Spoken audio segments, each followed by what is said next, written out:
So I had a bit of an existential crisis when I was asked to speak at this event, because despite the name, I can't stand up here and say that I love AI. And I'm so glad that Bo gave you a quick introduction to the Writers Guild strike, because I'm also going to mention it, because when I got the email inviting me to speak here, I was incredibly humbled. However, a huge part of my news feed and everything that everyone was talking about right then was the writer's strike. It had been going on for a couple of months, and it was on my mind. And a particular detail about it that Bo already mentioned was about how the studios were looking into using generative AI to actually replace screenwriters and, actually start generating the content of scripts and other, television programs and movies. And I began to have a strange feeling because, in particular, I felt like this part of the world really benefits from humans, people with, neuroses, anxieties, childhood trauma. And I spend a whole lot of time watching a lot of, TV shows and movies to actually disassociate from these super stressful headlines about all the ways in which the AI overlords are going to take over the planet. And I'm convinced that I'm going to be the victim of some deep fake voice phishing scheme that convinces me my boss is calling and I give over my corporate credit card details. And so when thinking about those shows actually then being embedded with this type of technology and strange, new things that I don't really fully understand, also entrenching themselves into the ways in which I'm trying to chill out and relax and not think about it, it kind of bummed me out. And it made me feel conflicted about associating myself professionally and personally at an event like this saying that I love AI when we don't really know what's going to happen with AI. And this was my favorite moment that came out of the writer's strike moment, and I think about it all the time. But so rather than being really pumped to speak here today, and I was really humbled to be asked to speak here, but I was really conflicted because I knew that my team was starting to find some true efficiencies by implementing different pieces of AI into parts of our workflow. But I also hope there are some Taylor Swift fans in the audience today, because it started to feel like we were entering into this moment of, if y'all are familiar with Taylor Swift's tour that's been going on, her Reputation era, when things got a little bit dark and she was pretty angry. And I felt like we were entering this moment where instead of it being this really positive moment that we can all be super excited about, it felt like humans kind of needed to start defending themselves, why they still had a place, why they still mattered to create the types of content that I was personally, using a lot of to dissociate and to de-stress. And so instead of letting humans continue to write beautiful novels and scripts, studios and others and corporations were thinking, how can we actually replace them with this AI technology? And because we're at an AI conference, I had to share that this image you see here of myself as Taylor Swift, I thought, I don't have any graphic design skills, I don't know Photoshop, but there's a tool, Bo mentioned it and several others, Midjourney. No problem. We're in this era. I can just use an AI tool to actually create it. So I created this beautiful selfie of myself and then a very simple Midjourney prompt to just go ahead and create this vision. Cool, I'll have my image for the deck. Well, this was what I wanted, and this is what I got. Midjourney still definitely struggles with text on images as well, so thankfully shout out to my good colleague Kasha here, who still has a human, she is, and she still has, some graphic design and Photoshop skills. She was able to help me out here and actually get the end result that I needed, so I needed a human after all.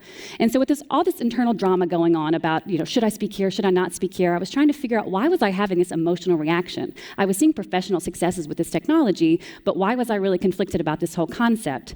And I thought of the uncanny valley concept. And this was developed back in the 70s by a professor at the Tokyo Institute of Technology that basically talks about how we have an affinity for robots as they gain more human attributes, but only to a certain point.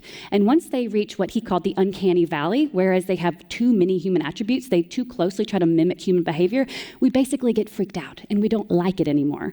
And that actually really helped to ground me about why was I having this conflict. And I think it's because this word love. Love is the most human emotion that there is. And in trying to actually think about associating love with this AI technology, that I started to feel, like in the writer's strike example, was coming too close to actually trying to mimic the things that humans do best, I really understood more about my conflict and why I was so conflicted here. But now that you know my internal neuroses and some of my anxieties, I should probably introduce myself. Indeed, I am Abby Hehemann, a Taylor Swift fan, obviously, but also the director of product marketing at GetResponse. GetResponse is an email and marketing automation company, and I'll talk a bit about that as well. We have a little bit of overlap here with Bo and his newsletter creator. But I'm originally, from the United States, from Arkansas. Stuttgart is our, southern pronunciation of that. But I thought this graphic was a great representation of Arkansas because you can barely see it under Texas, which was definitely my experience. But I've been living in Poland since 2012 and working in SaaS for just as long. And at GetResponse, like many in our space, we've been talking about AI a lot and launching our own AI-generated generative AI products into our own solutions.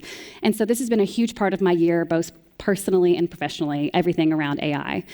And so while I can't stand up here and say that I love AI, I can stand here because the benefit of time and the experience that has happened since July when I got that email, because since then, at GetResponse, our marketing team has found true efficiencies in specific implementations of very specific AI tools. We've launched our own products that are saving our customers and ourselves a ton of time. And I mean, come on, as Bo already mentioned, so you got the spoiler, the Hollywood studios were able to make this agreement. I think, did the vote go out? Okay. The Hollywood studios did reach this late September resolution, with the Writers Guild on this topic, among others. So then I can probably share how my team has been able to find the balance in adopting AI tools while keeping our humanness intact. And so I'm going to talk about today how we're balancing those efficiency gains while staying human and building relationships with our customers, the kinds of folks that are really going to level up marketing in this era, and some specific tools and use cases that we're using that are just saving us a lot of time.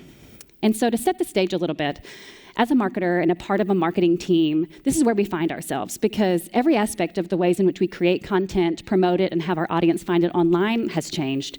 Effortless, instantaneous, personalized content that these AI tools are providing for us is also meaning effortless, instantaneous spam. Content spam is already flooding the internet. It's confusing our buyers, and they don't know what to pay attention to. But we know that without acting fast, we are going to be left behind and leaving money on the table for ourselves or organizations if we're too slow to act and bringing out the right processes. And that creates a real sense of a fear of missing out, which could result in some over-panicked decisions in bringing in the wrong AI tools into the wrong parts of your business. But regardless, we know that there's risks, right? We know we could be caught in this flood of the sea of sameness, so all this AI content, but we also know we could be, be left behind by those who are already innovating. So similar to what Bo said as well, it's a tool. I have found the way to find a balance in adopting AI in the right places and using it simply as a tool that improves certain aspects of my work and of my life. So here's how we're doing it. And so basically, we're kind of grounding ourselves in this theory, right? That people are more comfortable with automation that attempts little to no human likeness, because the comfort level drops once the effort to mimic human behavior goes too far. Because this kind of technology needs to be invisible to our customers. So before you find ways to automate every aspect of your customer engagement journey and all the ways you engage with them, find other less mission-critical ways to be able to automate and make these processes better, but leave the true human connections and where you get insight so you can actually stand apart to humans. And Nike's Just Do It campaign is a really great example of human-centric marketing. They're using really emotional, aspirational language here, and that really helps to motivate humans, right? Human behavior, human emotions, human buying behavior. And so how do you get to that level of insight like Nike, where you feel confident in speaking to your buyers' emotions and aspirations and what truly motivates them? It's definitely not by over-indexing on AI and data and automating every aspect on the ways in which you get access to those insights. You let humans do what humans do best, which is connect with other humans, have humor, have empathy, have feelings, because generally marketing is about not just money, right? It's about connecting with the person on the other side of the message. This process allows us as marketers to better empathize with our customers, and we can even co-create or build something with them. And that's where we get that true competitive insight. And so by automating the right tasks, it gives you time back, right? To free up yourself, to be able to make those customer connections, to be able to build real relationships with these people who you are really wanting to attract and who can pay attention to what you have going on. And every real technological advancement that has come so far has really actually helped facilitate us to do just that. And the best marketers who are going to help us actually do that, the best folks who should be on your team and the type of marketer we should all be aspiring to be, are the ones who will excel at automation and personalization. And shout out to Kieran Flanagan. He's a CMO over at Zapier, and he shares a ton of really great AI insights on his LinkedIn. I definitely recommend a follow if you're not already. But the big takeaway is that tools are your competitive advantage. The marketers that are out there already experimenting with AI are going to steamroll those who aren't. And I think that's a big takeaway we have from a lot of folks who are speaking today.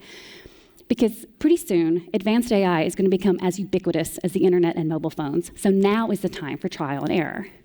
And again, I pulled this great graphic from Kieran's LinkedIn because I think it's brilliant, because it's a good hierarchy of the ways in which marketing and marketers have really been kind of divided up. There's the lazy marketers where a lot of people start, right? It's before you really know and have the confidence to actually have personality in your marketing, to actually do the hard connective work, and it shows.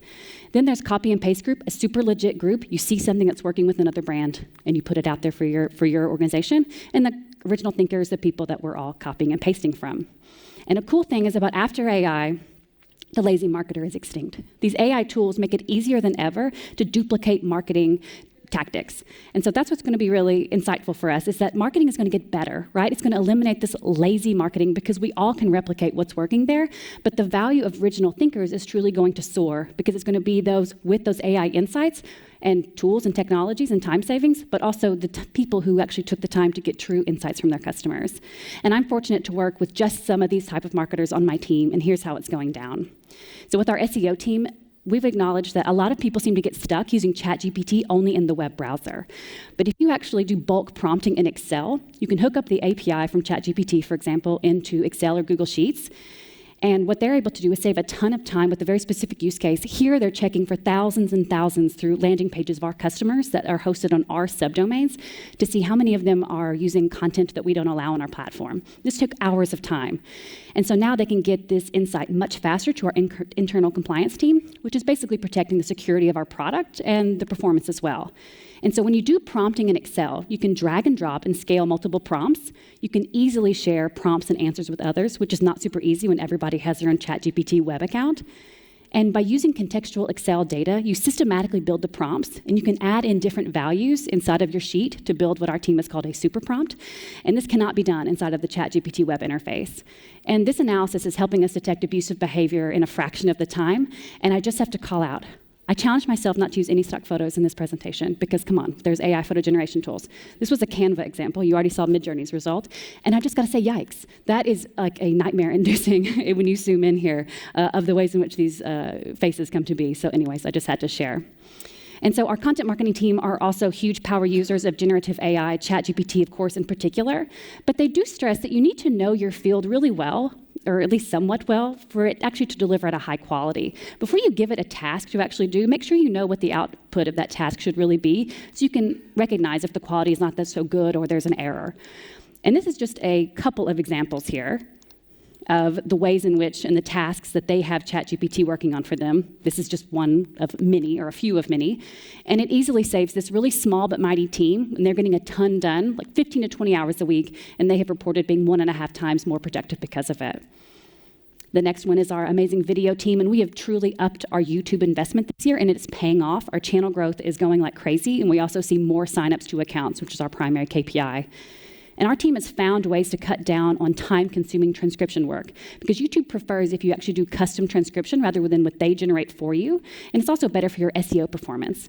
We use a tool called HappyScribe to transcribe both native English and non-native English speakers, and we're seeing a 98 to 100% accuracy rate every time. And the time savings are also coming through our YouTube analysis and how well our videos are actually engaging with our audience. And so what we're doing is building a custom prompt in ChatGPT and then loading in our YouTube raw data into it. So now we actually tell ChatGPT how to analyze the data, because previously we're having to use different disparate prompts and different disparate reports across a few video tools to actually understand what was working by our definition of engaging. Now we build our own custom prompt and load in that data, and it takes a fraction of the time. It's a true time saver. And these time savings now are coming both in the analysis and then the post-production work. And so now we have more time to simply create more engaging YouTube content. And I'd be remiss if I did not mention, of course, because also, similar to Bo's survey, I've been talking to a ton of marketers about the time suck of email campaigns. I personally like creating emails. I'm an email marketer doing email marketing every day, but we feel it. We know a lot of our customers are solopreneurs, or they have super small teams, and so there's a lot to be done, and there's not always enough time in a day. So by embedding the generative AI into the same workflows and tools that you're using to create your emails and to create your landing pages, it's just simply easier and keeps you from having to go to different tabs and copy-paste things around. So overall, it's taking something that took closer to like 6 hours to create a new landing page, a new newsletter, a new welcome message for your new online marketing campaign. It takes a lot closer to half an hour, which is obviously a lot better. And so from SEO to email marketing, our team is winning the fight against manual, repetitive work and getting more time to focus on what matters most. This year, I have had more calls with customers than the previous 2 years combined, but also the human parts of my life, right? Like not associated with work, which I think is really important. I actually have time to have work-life balance, to give my dog, take him for a walk. And come on, Halloween is coming up, so now he has, the poor guy, his own dose of childhood trauma, which we know I'm a fan of. So all that to say, please remember to take the time to find the balance between your efficiency gains and the time it takes to build real relationships with your customers. These are the kind of marketers who are going to win in this era, and we're saving 60 hours a week thanks to AI automation and spending more time than ever with our customers. So see where you can start this journey, combining time saving with actually spending more time with your customers. But I guess before I go, I have to come clean. I talked a big talk earlier at this I Love AI conference about how I don't love AI, but I guess from everything that I've shown, and my relationship with AI, I suppose, is looking much more like a love story after all. So thank you so much for being here today. I had so much fun. And if you want to talk about Taylor Swift's new Era movie with me, please contact me on LinkedIn. Or, I'll also talk about AI or marketing. That would be cool too. Thank you so much.